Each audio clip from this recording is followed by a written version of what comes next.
जरा सोचो, तुम एक दिन उठो और न जाने कैसे तुम्हारे अंदर करिश्माई शक्तियां आ जाएं। कुछ ऐसा ही होता है हमारी आज की कहानी में। कहानी की शुरुआत में हम रूमी नाम की एक लड़की को देखते हैं जो काफी मशहूर चिकन रेस्टोरेंट चलाती थी। वो कभी कॉलेज नहीं गई क्योंकि उसकी माँ अकेले ही उसे पाल रही थी। उसका बाप बचपन में ही घर छोड़कर चला गया था। एक दिन रूमी और बाकी दुकानदार मुश्किल में पड़ गए क्योंकि टाइसान नाम की एक कंपनी ने मॉल बनाने के लिए इनकी जगह पर कब्जा करने का फैसला कर लिया। इन छोटे छोटे दुकानदारों को किसी ने मुआवजा तक नहीं दिया। एक रात भाड़े के गुंडे उनके यहाँ घुस आए और रूमी को अपने ही घर से बाहर फेंक दिया। उसकी माँ उन्हें भगाने के लिए पीछे से एक वैन ले आई, लेकिन बदमाशों ने उसे भी बाहर निकालकर जमीन पर गिरा दिया। जोर से गिरने की वजह से वो उसी वक्त बेहोश हो गई। रूमी और बाकी लोग उसे तुरंत हॉस्पिटल लेकर आए, जहां उसकी मां इलाज के दौरान ही मर गई। उसी पल आसमान से आया एक मीटियोरॉइड पहाड़ों से जा टकराया। उसके टकराने से पहाड़ों से निकलने वाली नदी में भी अजीब सी शक्ति भर गई। अगली सुबह रूमी के पिता शिन ने भी वहां का पानी पिया, जिसका स्वाद बेहद अजीब सा था। फिर वो बैंक में पहुंचा, जहां वो चौकीदार का काम करता है। उसके पेट में दर्द सा होने लगा था, जो शायद नदी के पानी की वजह से हुआ। फिर उसने नौकरानी को ऑफिस से छोटा छोटा सामान चुराना सिखाया, लेकिन नौकरानी ने तो एक ही बार में काफी चीजें चुरा ली, जिससे वो पकड़ी गई। शिन ने उसे देखा, लेकिन वो अपने रास्ते निकल गया। शाम को एक रेस्टोरेंट में उसका पेट कुछ ज्यादा ही दर्द होने लगा। अचानक उसके आसपास की सारी चीजें धीरे धीरे उड़ने लगी। सारे टेबल कुर्सियां खुद ही पीछे गिर गए। अब उसका दर्द बंद हो गया, लेकिन दुकानदार ने उसे नुकसान करने के लिए धक्के मारकर बाहर निकाल दिया। कुछ देर बाद शिन अपने छोटे से घर में लौटा और लेटकर एक सिगरेट अपने मुंह में डाली। जैसे ही वो लाइटर लेने के लिए आगे बढ़ा, लाइटर खुद ही उड़कर उसके हाथ में आ गया। ये देखकर वो थोड़ा हैरान रह गया, लेकिन तभी उसकी बेटी का कॉल आया। उसने बताया कि उसकी माँ की मौत हो गई है। शिन एक पुराना सूट पहनकर अंतिम संस्कार में पहुंचा, जहाँ वो अपनी बेटी को पहचान तक नहीं पाया, क्योंकि रूमी के बचपन में जब वो उन्हें छोड़कर चला गया था, तब से अब तक उसने रूमी को देखा ही कहाँ था। अचानक वहाँ प्रेसिडेंट मिन आ पहुंचा, जो कंपनी के बदमाशों का लीडर है। रूमी उसे देखते ही आग बबूला हो गई, लेकिन मिन कहने लगा कि उसकी माँ खुद की गलती से मरी है, इसमें कंपनी का कोई लेना देना नहीं है। गुस्से में रूमी उसे पटकने ही वाली थी कि उसके लॉयर किम ने रूमी को रोक दिया। जाते हुए मिन ने बड़े एटीट्यूड में रूमी को पैसे भी दिए, लेकिन रूमी ने पैसे उसके मुंह पे दे मारे। इसके बाद शिन रूमी के रेस्टोरेंट में गया, जिसकी बर्बाद हालत देखकर वो भी दुखी हो गया। गुस्से में उसने हवा में मुक्का मारा, लेकिन इसकी वजह से कूड़े का बड़ा सा ढेर पीछे गिर गया। तभी उसे वो लाइटर वाली घटना याद आई और वो भागकर अपने घर पहुंचा। बार बार लाइटर उसके हाथ में आ रहा था, जिससे ये साफ हो गया कि पता नहीं कैसे, पर उसके पास जबरदस्त जादुई शक्तियां आ गई हैं। कुछ ही पलों में वो घर की सारी चीजों को एक साथ उड़ाने में कामयाब हो गया। तभी उसके दिमाग में जादूगर बनकर खूब सारे पैसे कमाने का प्लान आया। अगली सुबह अपनी माँ को दफनाकर रूमी अपने पिता और दोस्तों के साथ बाजार में पहुंची, जहाँ सारे दुकानदार बदमाशों के डर से छिपे हुए थे। वो लोग कभी भी आकर तोड़ फोड़ कर जाते थे,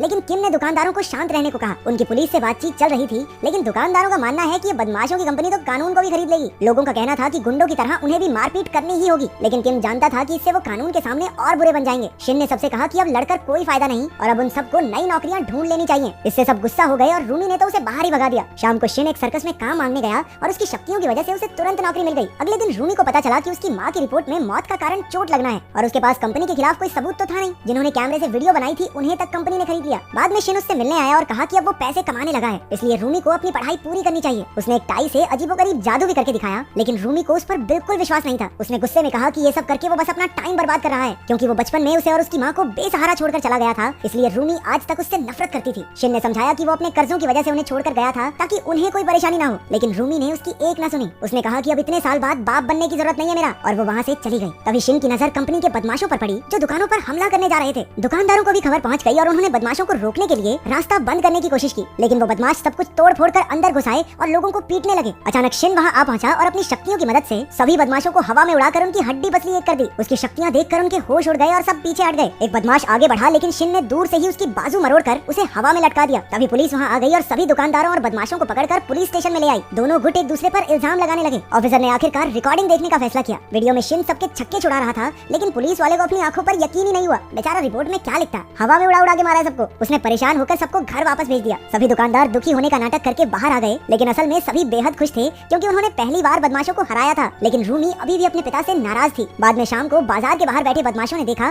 कि कूड़ा अपने आप हवा में उड़ रहा है। जब उनकी खुद की कार भी उड़ने लगी, तो सब डर के मारे वहाँ से भाग खड़े हुए। असल में शिन अपनी शक्तियों की मदद से तगड़ा बैरिकेड बना रहा था, ताकि उसकी दुकानों तक कोई बदमाश न पहुँच सके। जब किम ने उसकी शक्तियों के बारे में पूछा, तो वो कहने लगा कि शायद ये शक्तियाँ उसकी पत्नी ने स्वर्ग से उसके लिए भेजी हैं। बाद में फिर किम ने रूमी को बताया कि उसके पिता बस उसकी सुरक्षा करना चाहते हैं। वो चाहे जैसे भी हो, लेकिन असलियत में उससे बहुत प्यार करते हैं। उधर बदमाशों ने जाकर अपने लीडर से कहा कि अब वो शिन का मुकाबला नहीं कर पाएंगे। अगले दिन रूमी ने आम लोगों से मदद मांगने के लिए वीडियोस बनाई और फिर अपने पिता के साथ भी बात करने के लिए राजी हो गई। उसे डर था कि इन शक्तियों की वजह से शिन के शरीर को कोई नुकसान न हो जाए। उधर बदमाशों का लीडर कंपनी की मालकिन से बात करने आया। मालकिन ने अपने गुंडे बुलाकर लीडर को ही पिटवा दिया, क्योंकि वो अभी तक जमीन खाली नहीं करवा पाया था, और वो खुद भी डर के मारे चीखने का नाटक करने लगी ताकि बाद में इल्जाम उस पर न आए। अब मालकिन किसी भी हालत में शिन को अपने रास्ते से हटाना चाहती थी, ताकि वो अपना मॉल बना सके। उसी शाम टीवी पर शिन की शक्तियों की खबर फैल गई और टीवी वालों ने उसे नॉर्थ कोरिया का जासूस कहकर लोगों के सामने पेश किया। 2 दिन बाद पुलिस वाले शिन को ले जाने आए, क्योंकि बैंक ने उस पर चोरी का इल्जाम लगाया था। शिन उनके साथ चल तो पड़ा, लेकिन ऑफिसर्स ने बिना कोई कार्रवाई किए उसे बंदी बनाकर जेल में डाल दिया। उधर किम को पता चला कि कंपनी के किसी आदमी ने पैसों के बदले रूमी की मां के खून का इल्जाम अपने सर ले लिया। इससे कंपनी सारे कानूनी मसलों से बाहर हो गई। ये सब मालकिन का ही प्लान था। उसने बदमाशों की नई कंपनी बनाकर कानूनी तरीके से जमीन हड़पने की तैयारी शुरू कर दी। उसने पुलिस से भी हाथ मिला लिया था और शिन को जेल में डलवा कर अब उसका रास्ता बिल्कुल साफ था। सारे बदमाश अपने लीडर के साथ कब्जा करने पहुंच गए। किम ने ये सारी खबर रूमी को दी और उसे वहाँ से भाग जाने को कहा, लेकिन रूमी आखिरी दम तक लड़ना चाहती थी। उधर मालकिन जेल में शिन से मिलने पहुंची। उसने ऑफर दिया कि अगर शिन उसकी कंपनी के लिए काम करने लगे तो वो उसे छुड़ा लेगी, नहीं तो वो उसे आम जनता की नजरों में देशद्रोही बनाकर ही छोड़ेगी। उधर पुलिस भी कंपनी के ऑर्डर्स पर बैरिकेड तोड़ने लगी, लेकिन रूमी और बाकी दुकानदारों ने छोटे बॉम्ब फोड़कर उन्हें रोके रखा। लेकिन पुलिस ने तो जेसीबी की खुदाई चालू कर दी।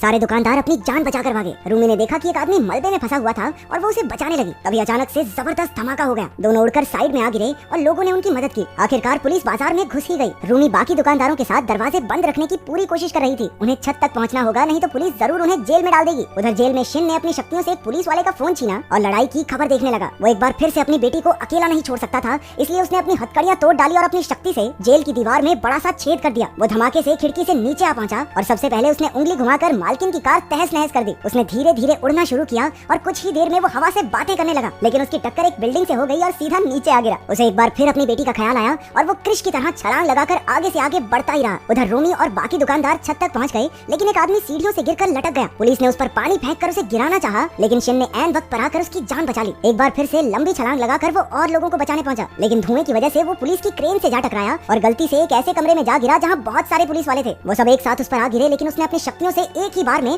सबको पीछे हटा दिया। शिन एक बार फिर अपने मिशन के लिए उड़ गया। उधर किम सबको सीढ़ियों से दूसरी छत तक पहुंचा रहा था, लेकिन रूमी लेट हो गई और पुलिस वालों ने उसे बंदी बना लिया। बाकी पुलिस वाले भी वहां पहुंच गए और दुकानदारों को बुरी तरह पीटने लगे। मौके पर पहुंचकर शिन ने एक ही बार में सबको उड़ाकर दूर फेंक दिया। हजारों पुलिस वाले मिलकर भी उसकी ताकत का मुकाबला न कर सके। उनसे निपटकर शिन ने अपनी शक्ति से सभी दुकानदारों को एक साथ छतें पार करवा दी। अब वो अपनी बेटी को ढूंढने निकला, लेकिन वो एक क्रेन के डिब्बे में बंद थी जो नीचे गिरने ही वाला था। उसके दरवाजे से एक पुलिस वाला गिरने ही वाला था कि रोमी ने उसकी मदद की। अभी शिन ने वहां आकर अपनी ताकत से पूरा डिब्बा ही सुरक्षित छत तक पहुंचा दिया। इसी धमाके में रूमी नीचे गिर गई, लेकिन जमीन से टकराने से पहले ही शिन ने उसे बचा लिया। अपनी बेटी से एक आखिरी बार माफी मांगकर शिन ने खुद को पुलिस के हवाले कर दिया। पूरे 4 साल बाद वो जेल से रिहा हुआ और उसने देखा कि पुरानी दुकान की जगह कुछ भी नहीं था।